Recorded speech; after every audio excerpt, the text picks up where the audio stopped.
Hello. What goes through the mind of a person who decides to step into one of the most complex professions on Earth? To understand the American soldier is to look beyond the uniform and the gear.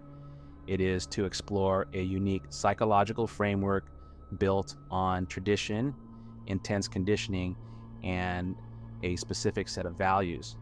Today, we are analyzing the mental landscape of those who serve, exploring how the transition from civilian to soldier transforms the human psyche.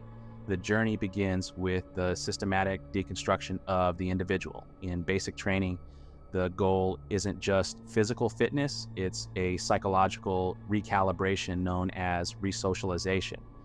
From the moment a recruit arrives, their previous civilian identity is stripped away, from their hair to their clothing.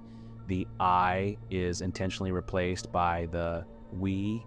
This shift creates a profound sense of belonging and a collective identity that is essential for high-stress environments.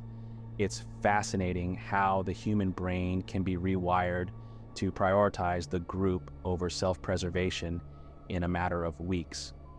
If you find these psychological shifts as intriguing as we do, consider sharing this video with someone who enjoys deep dives into human behavior. It truly helps this kind of educational content reach more people who are looking for deeper answers. Central to this psychology is the concept of the warrior ethos. This isn't just a collection of slogans. It's a mental anchor designed to override the natural human instinct to flee from danger. It involves an internal commitment to never accept defeat and never quit. However, this mindset creates a unique tension when returning to civilian life. In the military, every action has a clear purpose and a direct impact on the team. When that structured environment is removed, many soldiers face what psychologists call a purpose gap. The transition from a world of absolute clarity to one of civilian ambiguity can be one of the most significant psychological hurdles a person can face. Another critical layer is the phenomenon of hypervigilance. In a combat zone, being intensely aware of one's surroundings is a survival requirement. The brain's amygdala becomes highly sensitized to potential threats. The challenge arises when this biological alarm system remains stuck in the on position after the soldier returns home. What was once a life-saving skill in a theater of war can become a source of anxiety in a crowded grocery store or a quiet neighborhood. Understanding that this is a physiological adaptation rather than a flaw is a vital part of the modern psychological discourse on veterans. If you're enjoying this exploration of the mind, taking a moment to interact with the video helps us continue producing these detailed analyses. If you feel this content is bringing value to your understanding of human nature, think about leaving a like. It helps the algorithm recognize that this information is worth spreading. We must also look at the complex concept of moral injury. This is often misunderstood or grouped under the umbrella of PTSD, but it is fundamentally different.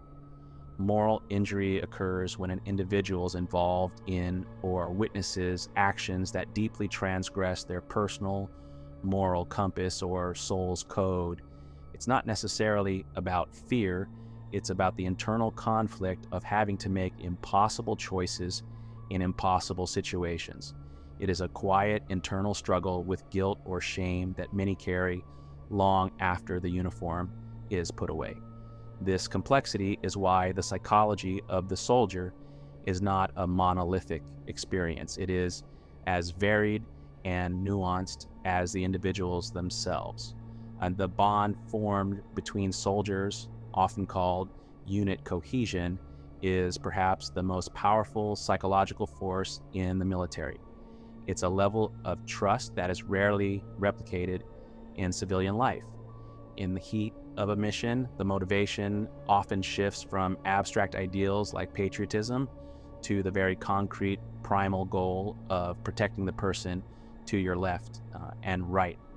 This intense loyalty acts as a psychological shield against the horrors of war, providing a buffer of shared experience. However, the loss of this community upon discharge can lead to a profound sense of social isolation, which is why many veterans describe feeling more at home in a war zone than in their own towns. Furthermore, we have to consider the stoic filter. Soldiers are often trained to suppress certain emotions to maintain operational effectiveness.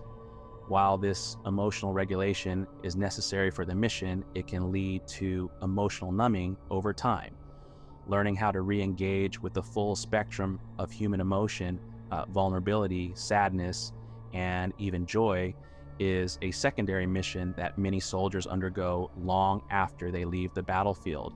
The American soldier exists at the intersection of extreme discipline and extreme uncertainty.